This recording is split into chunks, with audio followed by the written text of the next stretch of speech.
Viewers আসসালামু আলাইকুম। আজকের ভিডিওতে আমরা অনার্স তৃতীয় বর্ষের যেই রেজাল্ট আজকে পাবলিশ হয়েছে, আজকে কিন্তু দেখতে পাচ্ছেন যে এখানে 11 তারিখ 9 মাস 2025 আজকে কিন্তু অনার্স তৃতীয় বর্ষের রেজাল্টটা কিন্তু পাবলিশ হয়েছে।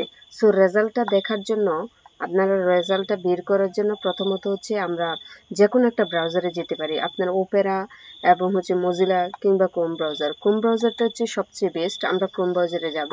ক্রোম ব্রাউজারে গিয়ে আমি একটা নতুন এক্সটেনশন নিয়ে নিই। আমরা ক্রোম ব্রাউজারে এসে সার্চ অপশনে লিখব যে RESULT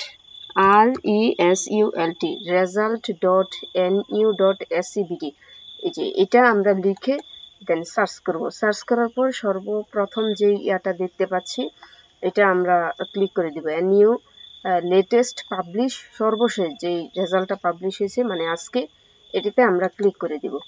ক্লিক করার পর এরকম একটা ইন্টারফেস চলে আসবে। এক্সামিন নেম, মানে examine name bachelor's degree honours third year, এটা আপনার সিলেক্ট করাই থাকবে, এটা দেওয়ার প্রয়োজন নেই। এবং হচ্ছে এক্সাম রুল, আপনার যে অ্যাডমিট কার্ডের রুল নাম্বারটা আছে এখানে আমাদেরকে রুল নাম্বারটা টাইপ করে দিতে হবে। সো আমি আগে থেকে কপি করে নিয়েছি, এটা আমি পেস্ট করে দিব এখানে। সো আমি এখানে পেস্ট করে দিলাম। দেন আমাদেরকে যে এখানে রেজিস্ট্রেশন নাম্বার, আপনার অ্যাডমিট কার্ডের যে রেজিস্ট্রেশন নাম্বারটা আছে এখানে রেজিস্ট্রেশন নাম্বারটা দিয়ে দিতে হবে। রেজিস্ট্রেশন নাম্বার, এখানে আমাদের রেজিস্ট্রেশন নাম্বারটা দিয়ে দিতে হবে। সো আমি রেজিস্ট্রেশন নাম্বারটা আগে থেকেই কপি করে রাখছি, এটা আমরা পেস্ট করে দিব। সো আমরা পেস্ট করে দিলাম। দেন হচ্ছে এক্সাম ইয়ারটা আমাদেরকে দিয়ে দিতে হবে।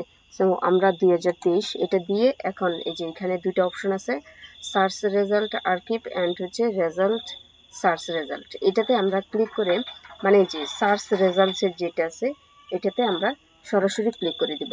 ক্লিক করার সাথে সাথে আমাদের রেজাল্টটা এখানে চলে আসছে, শো করতেছে bachelor degree honours third year examine 2023 result sheet.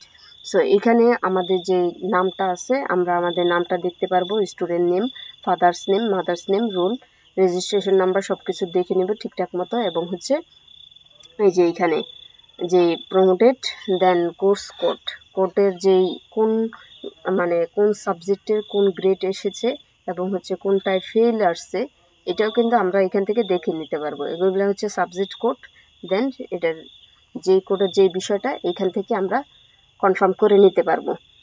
So এইভাবে কিন্তু আমরা রেজাল্টটা আমাদের কনফার্ম করে নিতে পারি, দেখতে পারি। সো ভিডিওটি এতটুকু পর্যন্তই। যদি ভিডিওটি ভালো লেগে থাকে, আপনাদের উপকৃত হয়ে থাকেন, সাবস্ক্রাইব করবেন এবং হচ্ছে একটা লাইক করে পাশে থাকবেন। ধন্যবাদ। আসসালামু আলাইকুম।